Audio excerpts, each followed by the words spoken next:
لن ينال الله لحومها ولا دماؤها ولكن يناله التقوى منكم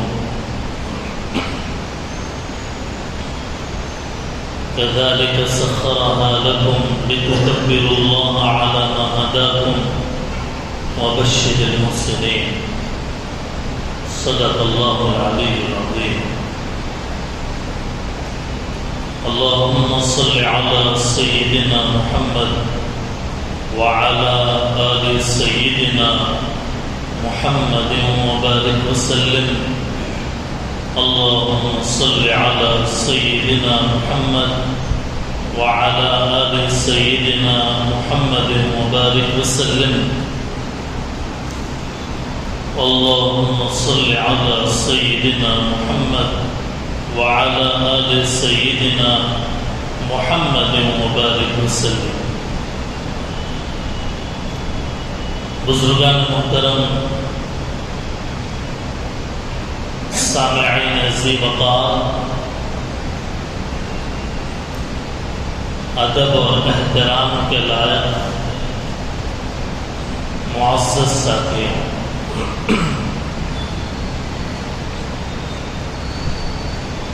ذی الحجہ کی آج 14ویں تاریخ ہے.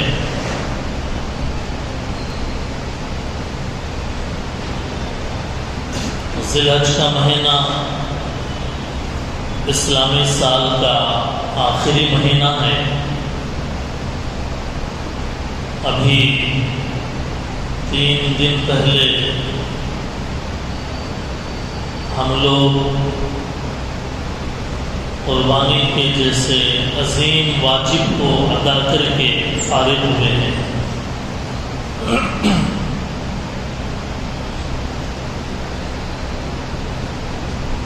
قربانی کیا ہے؟ جانور کو قربان کرنا کیا محض کھانے پینے کے لیے ہے؟ گوشت و کباب کے لیے ہے؟ یا جانوروں کی قربانی میں ہر سال جو قربانی کی جاتی ہے کیا اس کا کوئی پیغام ہے؟ جانور کو قربان کرنے کے بعد انسان کو اور کن کن چیزوں کی قربانی دینی ہوتی ہے، اس عنوان پر آج ہم اور آپ یہاں جمعۃ المبارک میں جمعے کے بیان میں ہم اس عنوان پر بات سننے والے ہیں. دعا فرمائیں کہ اللہ تعالی حق بات، حق طریقے اور حق نیت سے کہنے کی، سمجھنے کی اور ہم سب کو عمل کرنے کی توفیق عطا فرمائے. بزرگان محترم، قربانی بڑی عظیم چیز ہے. یہ صرف جانور کا ذبح کر دینا یہ اتنا ہی نہیں ہے جتنا کہ نظر آ رہا ہے، بلکہ قربانی ایک عظیم پیغام دیتی ہے. قربانی ایک عظیم سبق سکھاتی ہے. قربانی ایک تاریخ سمجھاتی ہے اور ایک عظیم بات بتاتی ہے. اللہ تعالیٰ نے انسان کا جو مزاج بنایا ہے، طبیعت، ہر انسان کی طبیعت مزاج کے اندر انسیت کا مادہ رکھا ہے. ایک دوسرے سے ملنا جلنا، ایک دوسرے کا کے دکھ درد کے اندر شریک ہونا. اپنے بھائی کو تکلیف ہوئی تو خود تکلیف محسوس کرتا ہے. حتیٰ کہ جس محلے میں وہ رہتا ہے اور جس خاندان میں وہ پلتا ہے، اس خاندان یا اس محلے کا کسی آدمی کو کوئی حادثہ ہو گیا تو دل میں تکلیف ٹیس محسوس ہوتی ہے کہ بھئی ہمارے فلاں بھائی کا حادثہ ہوا، دل کو ایک اداسی لاحق ہوتی ہے۔ ہمارے عزیز و اقارب میں، رشتہ داروں میں اگر کسی کا انتقال ہو گیا تو اس کے ساتھ جڑی ہوئی یادیں یاد آتی ہیں اور آنکھوں سے آنسو نکلنے لگتے ہیں۔ یہ وہ جذبات ہیں انسان کے دل پر چھائے ہوئے کہ جو جذبات جب پگھلنے لگتے ہیں اور قربان ہونے لگتے ہیں تو انسان کے آنکھوں میں آنسو آ جاتے ہیں۔ بالکل اسی طریقے سے پہلے زمانے میں جب لوگ قربانی کرتے تھے تو ایک دن 2 دن پہلے جانور نہیں خریدتے تھے، بلکہ کئی مہینے پہلے، اور کبھی کبھی تو چھوٹا جانور لے لیتے، اس کو پالتے، اس کی نگہداشت کرتے، اس کو ریوڑ میں چراتے، اور پھر قربانی کا دن آتا تو اس جانور کو قربان کر دیتے۔ ظاہر ہے کہ جب پالتو جانور انسانوں کے ساتھ یا انسان کی ملکیت میں ایک لمبے زمانے تک رہے گا تو انسان کے دل کا بھی اس سے تعلق ہو جائے گا۔ میں آپ کو اگلے قدم پہ لے جانا چاہ رہا ہوں۔ پہلے آپ یہ سمجھیں کہ پالتو جانور جسے انسان پالتا ہے اور پرورش کرتا ہے، جب ایک لمبے زمانہ اس کے ساتھ رہنے کے بعد جب عید کا دن آتا ہے اور اس کو قربان کرنے کا وقت آتا ہے تو دل کے اندر بوجھ محسوس ہوتا ہے کہ بھئی یہ تو ہمارا پالتو جانور ہے، ہم اس کو کیسے قربان کریں گے۔ لیکن اللہ یہ چاہتے ہیں کہ تمہارے جو محبت کے جذبات ہیں اس جانور سے متعلق ہو گئے، تمہارے محبت کے جذبات، تمہارے انسیت کے جذبات جو اس جانور سے متعلق ہو گئے، اب ان اللہ کے حکم کے آگے ان جذبات کو قربان کر دو۔ چنانچہ گھر کے اندر بلیاں ہوتی ہیں، گھر کے اندر کبوتر ہوتے ہیں، طوطے ہوتے ہیں، پالتو جانور ہوتے ہیں، وہ انسان کے ساتھ رہتے رہتے اتنا ان کے اندر احساس پیدا ہو جاتا ہے کہ مالک مکان اگر گھر کے اندر آ گیا، اس کی آواز سن کر، اس کے قدموں کی آہٹ سن کر سمجھ جاتے ہیں کہ ہمارا محسن آیا ہے، ہمارا مالک آیا ہے۔ تو یہ ایک انسان کا کہ دل کا ایک لگاؤ ہوتا ہے، ایک جذبات کا تعلق ہوتا ہے۔ بالکل انسان اور جانور کا معاملہ تو یہ ہے جس کو ہم اور آپ دیکھتے ہیں اور اپنے گھرانوں میں اور لوکیلٹی میں ہمیں نظر آتا ہے، لیکن ایک ہے انسان کا اپنے بیٹے کے ساتھ تعلق، انسان کا اپنے جگر کے ٹکڑے کے ساتھ تعلق، اپنے نطفے کے ساتھ تعلق، اپنے لگتے جگر کے ساتھ تعلق۔ وہ کوئی معمولی تعلق نہیں ہے، بلکہ جب پہلا بچہ ہونے والا ہوتا ہے تو باپ بننے والا بھی بڑا اس کے اوپر جذبات آتے ہیں کہ بھئی یہ میرا پہلا بچہ ہے جو دنیا کے اندر آ رہا ہے، آج کے ڈیٹ میں باپ بن رہا ہوں، آج کے ڈیٹ میں مجھے والد بننے کا شرف مل رہا ہے۔ اس کے ایموشنل، اس کے دل کی جو کیفیت ہوتی ہے، ہم اور آپ سمجھتے ہیں کہ اس کی کیفیت کتنی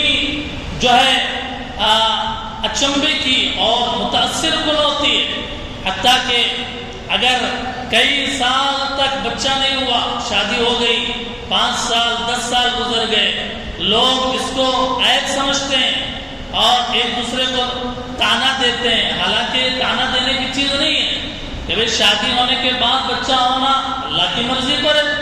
اللہ تعالیٰ جس کو چاہتے ہیں اولاد دیتے ہیں اور جس کو چاہے اولاد نہیں دیتے، تو یہ اللہ کا معاملہ ہے، تو اس کو تان و تشنی کی چیز نہیں بنانا چاہیے۔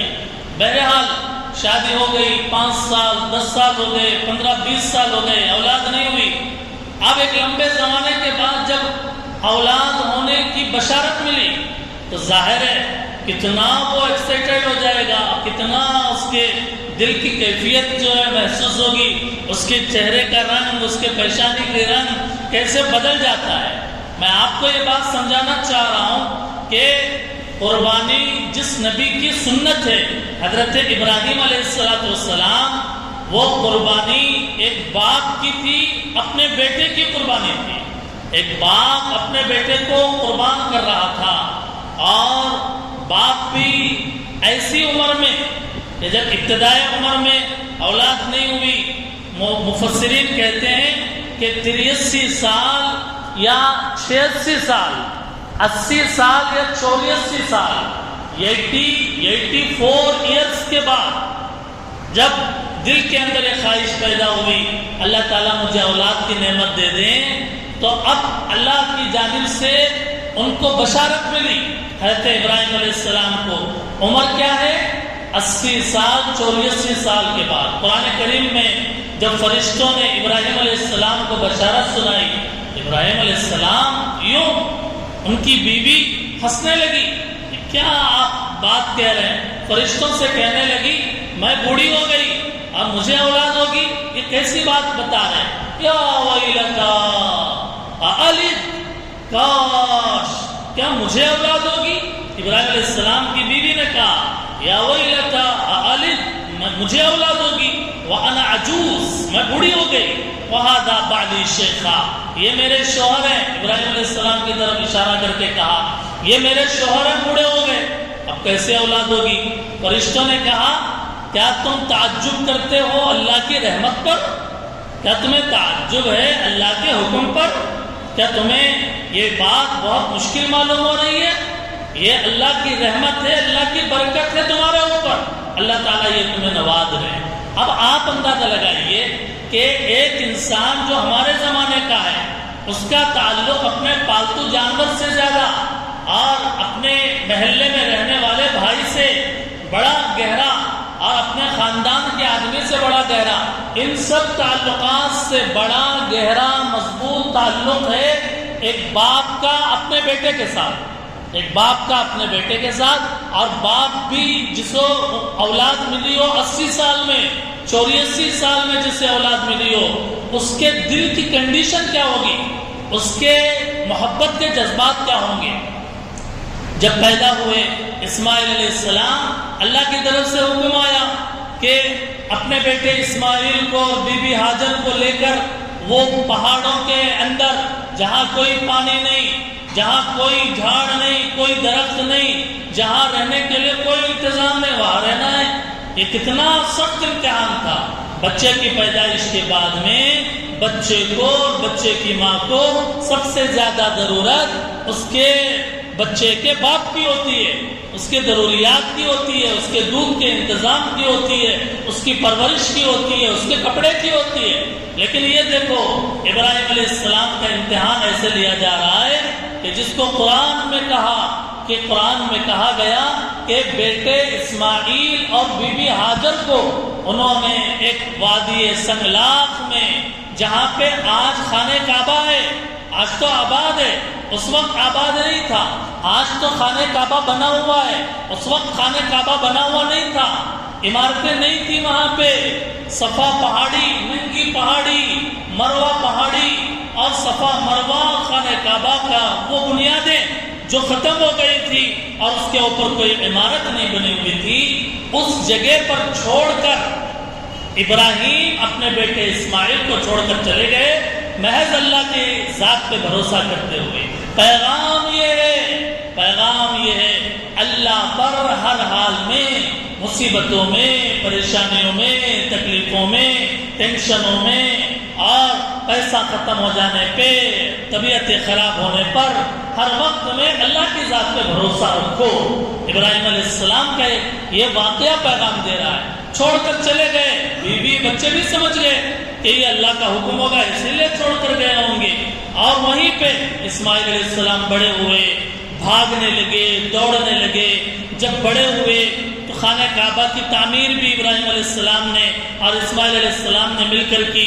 جب تھوڑے چھوٹے تھے اللہ کی طرف سے حکم آیا کہ اپنے بیٹے اسماعیل کو ذبح کرنا ہے. اب اس بوڑھے باپ کے دل پر کیا گزرتی ہوگی کہ جس بوڑھے باپ کو 80-84 سال کی عمر میں اولاد کی نعمت ملی ہو اور پھر اللہ کی طرف سے حکم دیا جا رہا ہو کہ اپنے بیٹے کو ذبح کرنا ہے. اور یہ نہیں کہا گیا کہ کسی اور سے ذبح کراؤ، بلکہ یہ کہا گیا کہ تمہیں اپنے ہاتھ سے خود اسماعیل کی گردن کاٹنی ہے، اسماعیل کا گلا تمہیں اپنے ہاتھ سے ذبح کرنا ہے. یہ کیا ماجرا ہے؟ اسلام، ہم مسلمان ہیں ہم قرآن پڑھنے والے، ہم حدیث پڑھنے والے، ہم اسلام بتانے والے، لوگوں میں اسلام کا انٹروڈکشن کرانے والے، ہم خود سوچیں کہ یہ ماجرا کیا ہے کہ اللہ ارحم الراحمین، اللہ کے ارحم الراحمین پر کوئی شک ہے؟ کوئی شک نہیں۔ اور ایک باپ کے اپنے بیٹے کے تئیں محبت میں کوئی شک ہے؟ کوئی شک نہیں۔ باپ بھی ابراہیم جیسا، اولاد بھی اتنی بڑی عمر میں ملی، پھر بھی حکم رب یہ ہے کہ اپنے بیٹے کو ذبح کرنا ہے، اور لٹا دیا اور گردن گلے پر چھرا رکھ دیا۔ لیکن پھر قرآن نے کیا کہا، حدیث نے کیا کہا، اور ہسٹری میں کیا لکھا گیا، تاریخ کے اندر کیا لکھا گیا؟ تاریخ میں یہ لکھا گیا، حکم ہوا اللہ کا کہ باپ بیٹے کو ذبح کرے گا، لیکن سوال یہ ہے کائنات عالم سے اور دنیا کے انسانوں سے کہ حکم تو دیا اللہ نے، کیا پھر بیٹے کا گلا کٹا؟ بتائیے، کیا بیٹے کی گردن کٹی؟ اسماعیل کے گلے پر چھری رکھ کر تیز کر کر کر کے چھرا چلانے کی کوشش کی گئی، کیا خون کا ایک قطرہ نکلا؟ خون کا ایک قطرہ نہیں نکلا۔ حکم دیا اللہ نے ابراہیم کو بیٹے کو ذبح کرنے کا، لیکن کاٹنے لگے، کٹتا نہیں تھا، کاٹنے لگے گردن پہ اور گلے پہ، کٹتا نہیں تھا۔ پھر ماجرا کیا ہے، فلسفہ کیا ہے قربانی کا؟ یہاں پہ رک کر یہ سمجھیے، اللہ بیٹے کا خون بہانا نہیں چاہتے تھے۔ اللہ تعالیٰ ابراہیم کے بیٹے کا، اسماعیل کا خون بہانا نہیں چاہتے تھے۔ اللہ تو یہ دیکھنا چاہتے تھے کہ ایک باپ کے آگے اللہ کا حکم زیادہ ہے یا بیٹے کی محبت زیادہ ہے؟ ایک باپ کے آگے، بندے کے آگے ابراہیم کے بارے میں یہ دیکھنا چاہتے تھے کہ ابراہیم اپنے بیٹے کی محبت میں گرفتار ہو کر کیا یہ کہیں گے کہ اے اللہ، یہ کیسی بات آپ کہہ رہے ہیں؟ کیا میں اپنے لخت جگر کو، میں اپنے جگر کے ٹکڑے کو کاٹ دوں اور میں کاٹ دوں، خون بہا دوں اپنے ہاتھوں سے؟ میں نہیں کر سکتا۔ کیا یہ کریں گے یا یہ کریں گے کہ جس کو تاریخ نے دیکھا کہ ابراہیم علیہ السلام نے چھڑا رکھ کر چلایا، اپنی ذمہ داری پوری کر دی۔ اب تاریخ میں مفسرین نے یہ بات لکھی ہے، اللہ کو یہ بات منظور تھی کہ اصل میں قربانی کا خون، قربانی کا گوشت اللہ کو مطلوب نہیں ہے، اللہ تعالیٰ اس کا ڈیمانڈ نہیں کر رہے ہیں، بلکہ ایک باپ اور بیٹے کے درمیان کا یہ واقعہ پوری امت کے سامنے رکھ کر قیامت تک کے انسانیت کے آگے ایک باپ اور بیٹے کا واقعہ ان کے آنکھوں کے سامنے رکھ کر قرآن کے اوراق میں محفوظ کر کے قیامت تک کے لیے ہر سال یہ ندا لگا کر کہ قربانی واجب ہے، واجب ہے، واجب ہے، یہ سامنے واقعہ رکھ کر اللہ یہ بتا رہے ہیں کہ یہ جو تم قربانی کر رہے ہو جانور کا، جو تم بکرا کاٹ رہے ہو، دمبا کاٹ رہے ہو اور بیل کاٹ رہے ہو، بڑا جانور کاٹ رہے ہو، اونٹ کاٹ رہے ہو، اس سے نکلنے والا خون، اس سے نکلنے والا گوشت اللہ تک نہیں پہنچتا۔ لن ینال اللہ لحومها ولا دماؤها ولکن ینالہ التقوی منکم۔ اللہ یہ فرما رہے ہیں گوشت اور خون نہیں پہنچتا اللہ کو، بلکہ تمہارے دلوں کا تقوی پہنچتا ہے، تمہارے دلوں کا تقوی پہنچتا ہے، وہ تقوی مطلوب ہے۔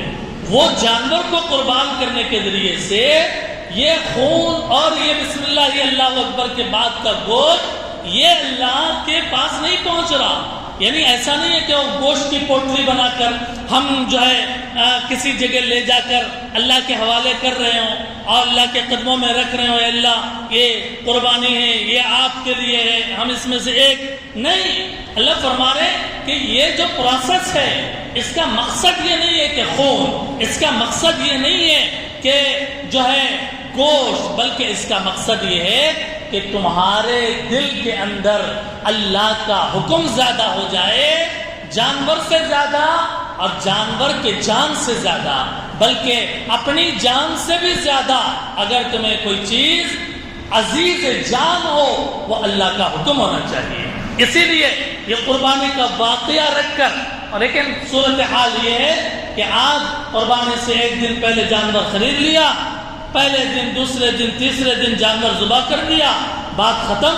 لیکن اس قربانی کے پیچھے کا جو فلسفہ ہے، اس کا جو پیغام ہے، خواہشات کی قربانی، جذبات کی قربانی، جذبات کی قربانی، احساسات کی قربانی، احساسات کی قربانی، وہ چاہیے اور وہ مطلوب ہے اللہ رب العزت والجلال کو۔ قربانی کا جانور اشارہ ہے بیٹے کی قربانی کے طرف۔ ہمارا جانور ذبح کرنا یہ اشارہ ہے بیٹے کے ذبح کی طرف، اور بیٹے کی قربانی اشارہ ہے دل کے تقویٰ کی طرف۔ بیٹے کی قربانی اشارہ ہے دل کے اندر آنے والے تقوی کی طرف۔ اصل میں جذبات کی قربانی ہے، اصل میں جذبات کی قربانی ہے۔ اسی لیے آپ نے دیکھا ہوگا کہ بھئی 3000 روپے رکھ کے 3500 روپے اپنا پیسہ خرچ کر کے کہاں حصہ لیتے؟ تو مال کی محبت زیادہ ہو گئی، مال کی محبت زیادہ ہو گئی، 3000 کی 3500 کی محبت زیادہ ہو گئی۔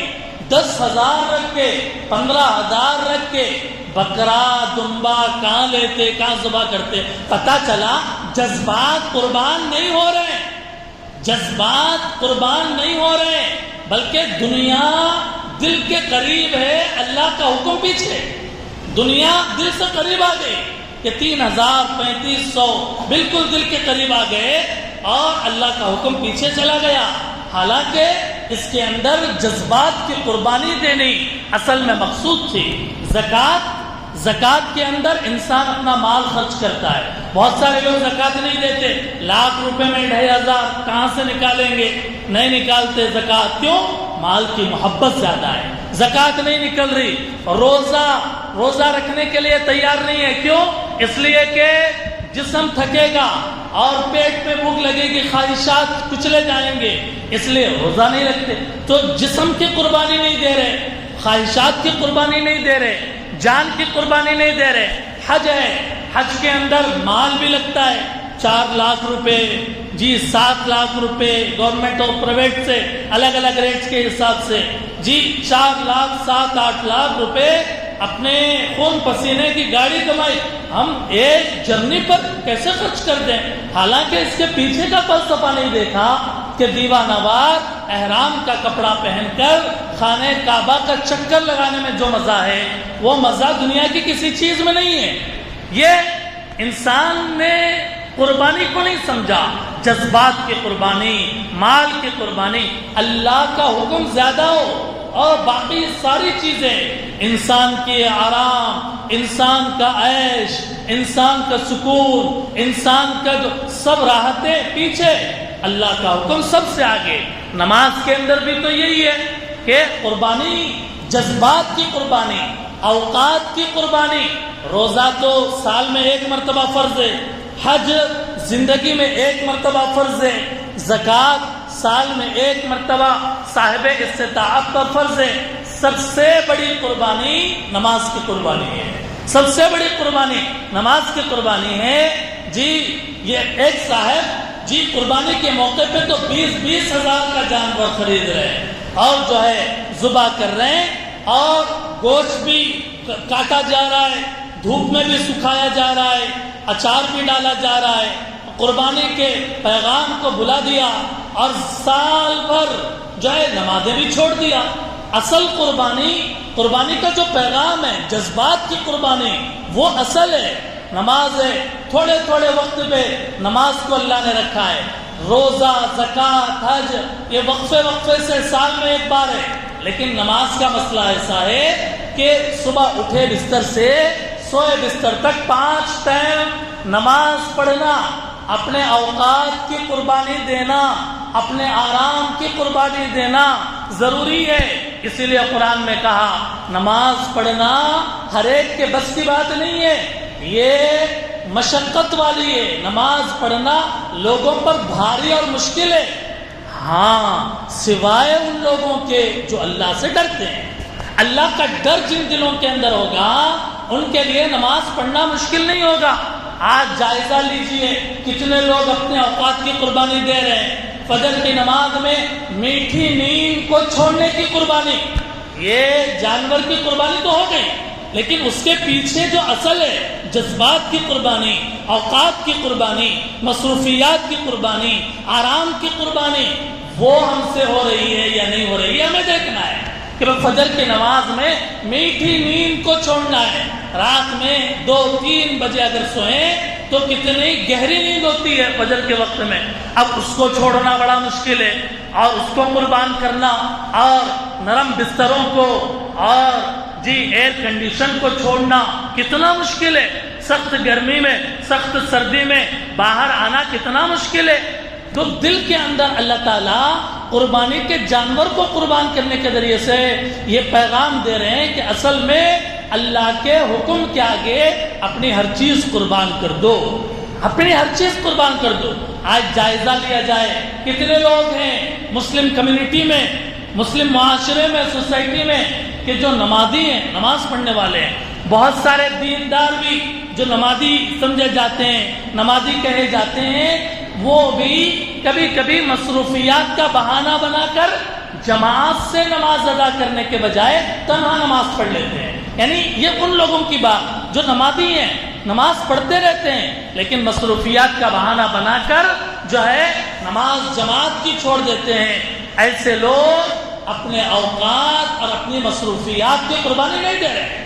آپ بتائیے کہ عصر کی نماز کے ٹائم، کاروبار کا ٹائم، مغرب کی نماز کا ٹائم، گراج کا ٹائم، ایسے وقت میں مؤذن نے اذان دی، حی علی الصلاۃ، آؤ نماز کی طرف، حی علی الفلاح، آؤ کامیابی کی طرف۔ اب دیکھنا کہ مصروفیات کو آگے پیچھے کر کے، اپنے گراج کو سیٹ کر کے یا اس کا نظام بنا کر، کون ہے جو اللہ کے منادی کی آواز کے اوپر لبیک کہتا ہے اور عصر کی نماز، مغرب کی نماز، فجر کی نماز اور عشاء کی نماز، یہ پانچوں نمازوں کا اہتمام کرتا ہے۔ اس لیے کہا فجر کی نماز امت کے لیے بڑی آزمائش ہے، بڑی کڑی آزمائش ہے، بڑی سخت امتحان ہے، سخت ابتلا ہے، سخت ایگزام ہے کہ اللہ کا حکم پورا ہوتا ہے یا اپنے خواہشات پورا ہو رہے ہیں۔ اس لیے کہنے والے نے کہا کہ بھئی نماز پڑھنے والوں کی قسمیں، ایک تو موسمی نماز جیسے رمضان کے اندر ہوتی ہے موسمی نماز کہ پوری مسجد پڑھ گئی، اور ایک ہے اصلی نماز۔ ہمیں نماز کے اندر معلوم ہے کہ نماز کے اندر فرائض کتنے ہیں، نماز کے اندر 6 فرض ہیں، نماز کے اندر واجبات کتنے ہیں، نماز کے اندر 14 واجب ہیں، نماز کے اندر سنتیں کتنی ہیں، نماز کے اندر 51-52 سنتیں ہیں۔ اب بہت سارے لوگوں کو نہیں معلوم، نہیں جانتے فرائض کیا ہے، نہیں جانتے واجبات کیا ہے، نہیں جانتے سنتیں کیا ہے، نہیں جانتے مستحبات کیا ہے، نہیں معلوم سورے کتنے یاد ہونے چاہیے اور کتنے نہیں، کیا پڑھنا چاہیے اور کیا نہیں۔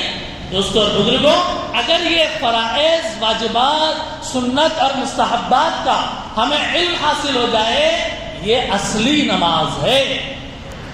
ایسی نماز چاہیے کہ جس میں ہمیں معلوم ہو کہ فرائض کتنے ہیں، واجبات کتنے ہیں۔ ہم بار بار آپ سے ہاتھ جوڑ جوڑ کر کہہ رہے ہیں کہ بھئی سارے چیزوں کو الگ رکھو، اپنے سارے عہدوں کو الگ رکھو، اپنے سارے سٹیٹس کو الگ رکھو، اپنے عمر کی سیما کو الگ رکھو، اپنے مصروفیات کو الگ رکھو۔ یہ سوچو، کیا مجھے نماز کے بارے میں معلوم ہے؟ کیا مجھے نماز کے فرائض معلوم ہے؟ کیا مجھے نماز کے واجبات معلوم ہے؟ کیا مجھے نماز کی سنتیں معلوم ہے؟ کیا مجھے نماز کا طریقہ پرفیکٹلی مجھے معلوم ہے؟ نہیں معلوم ہے، شرم و حیا کو بازو رکھو۔ اگر نہیں جانتے، جاننے کی کوشش کرنا چاہیے۔ اس کے لیے بار بار آواز لگائی گئی، نوجوانوں سے کہا گیا، بڑی عمر والوں سے کہا گیا، خواتین سے کہا جا رہا، اور ہر وقت بتایا جا رہا ہے، کسی جاننے والے سے بیٹھ کر نماز کے فرائض یاد کر لو، نمبر وار، نماز کے واجبات یاد کر لو، نمبر وار، نماز کی سنتیں یاد کر لو، نمبر وار، ہمارے ہر چیز الگ ہے، ہم اللہ کے بندے ہیں۔ اللہ کے بندے ہونے کے ناطے ہمیں ایک نماز کے بارے میں ساری چیزیں، اصلی والی نماز ہمیں پڑھنا چاہیے۔ ایک تو ہے موسمی نماز جو رمضان میں پڑھی جاتی ہے، لوگ پڑھتے ہیں پھر غائب ہو جاتے ہیں، اور ایک ہے اصلی نماز، اور دوسرے ہیں نقلی نماز۔ نقلی نماز یعنی لوگوں کو جیسا کرتا دیکھا ویسے ہی کر لیا، یہ نہیں معلوم ہاتھ اٹھانا فرض ہے واجب ہے، ہاتھ باندھنا فرض ہے واجب ہے، اللہ اکبر کہنا فرض ہے واجب ہے، سورہ فاتحہ پڑھنا فرض ہے واجب ہے، رکوع کی تسبیح سنت ہے واجب ہے، اتحیات فرض ہے واجب ہے، سلام کے الفاظ زبان سے بولنا فرض ہے واجب ہے، نہیں معلوم، دیکھ رہے ہیں، نقل کر رہے ہیں کہ بھئی سب ایسا کر رہے ہیں تو ہم بھی ایسا کر رہے ہیں۔ ایک ہے جی 8 دن کی نماز، ایک ہے آج کی نماز، 8 دن پہ 8 دن جمعے کی نماز، خالی جمعے کو جمعے، ہماری حاضری مسجد میں جمعے سے جمعے کو اگر ہو رہی ہے تو سمجھنا چاہیے کہ ہم اصلی والے نمازی حقیقی معنی میں باقی نہیں رہ رہے، بلکہ روزانہ نماز پڑھنا چاہیے۔ ایک نماز لوگوں کا آج معاشرے میں جائزہ لیا جائے تو ایک نماز کیسی ہے؟ ایک نماز ہے 360 کی نماز، 360 یعنی سال میں ایک مرتبہ عید کے دن نماز پڑھ رہے ہیں، اس کے علاوہ جمعے میں بھی کوئی نماز نہیں، جمعے کی نماز بھی نہیں پڑھ رہے ہیں، جنازے کی نماز بھی نہیں پڑھ رہے ہیں، رمضان اور بقرعید سال میں ایک مرتبہ، جی 8 کی نماز ہو گئی جمعے کی، اور بعض لوگ 360 کی، اور کچھ لوگ تو عید کی نماز بھی نہیں پڑھتے، العیاذ باللہ، استغفر اللہ، کہ کچھ لوگ ایسے بھی کہ سال میں نہیں، زندگی میں نہیں، بس کسی کا جنازہ ہوا تو وہ جنازے کی نماز میں حاضر ہو جاتے ہیں۔ گھاٹ کی نماز، گھاٹ یعنی ڈولے پہ نماز پڑھنے کے لیے بس حاضری۔ یہ دوستوں اور بزرگوں صورتحال ہے، یہ پوزیشن ہے۔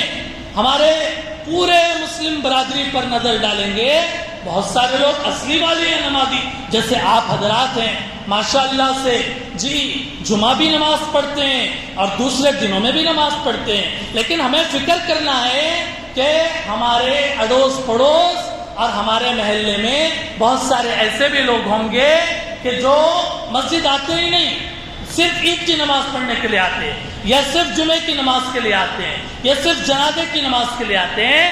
یہ ہماری ذمہ داری ہے، ہم اپنی زبان ہلا کر ایک بات تو بول سکتے ہیں کہ بھائی صاحب چلیے نماز کو، آج جمعہ ہے چلیے، جی ظہر کا ٹائم ہوا چلیے، جی جذبات کی قربانی، اوقات کی قربانی، مصروفیات کی قربانی۔ دوستوں اور بزرگوں، نکاح کے وقت میں جذبات کی قربانی، نکاح کے وقت میں ایک طرف دولہا ایک طرف دلہن، اور دونوں کے خاندان والے، دونوں کے ماں باپ، دونوں کے عزیز و اقارب رشتہ دار، دونوں کے دوست و احباب، ہمارے بھائی کی شادی ایسی دھوم دھام سے کرنا کہ بس زندگی میں ایک ہی بار شادی ہو رہی ہے، ناچنا گانا، ڈھول باجا اور پٹاخے اور طبلے اور میوزک اور ڈی جے، پتہ نہیں۔ تو ایسے وقت میں کہ جب زندگی میں ایک مرتبہ شادی ہو رہی ہے تو اس وقت میں امتحان ہے دولہے کا، امتحان ہے دولہے کے باپ کا، امتحان ہے دلہن کا، امتحان ہے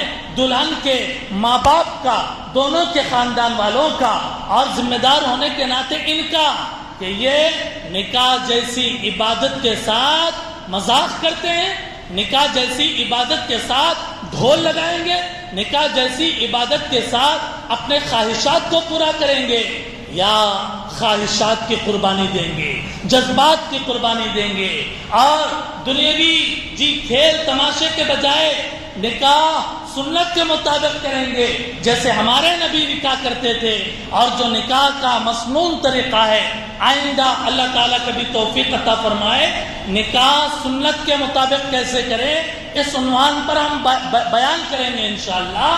لیکن اس وقت تو اشارہ کرنا ہے کہ اپنے گھر کے اندر بچہ پیدا ہو، یا اپنے گھر کے اندر جنازہ اٹھے، اپنے گھر کے اندر عقیقے کی رسم ہو، اپنے گھر کے اندر جی شادی کی رسم ہو، یہ سارے چیزوں کے اندر اپنی پوری زندگی کو اللہ کے قدموں میں رکھ کر یہ کہیں کہ اے اللہ ایک باپ نے اپنے بیٹے کی قربانی، اپنے جذبات کی قربانی دی بقرعید کے موقع پہ۔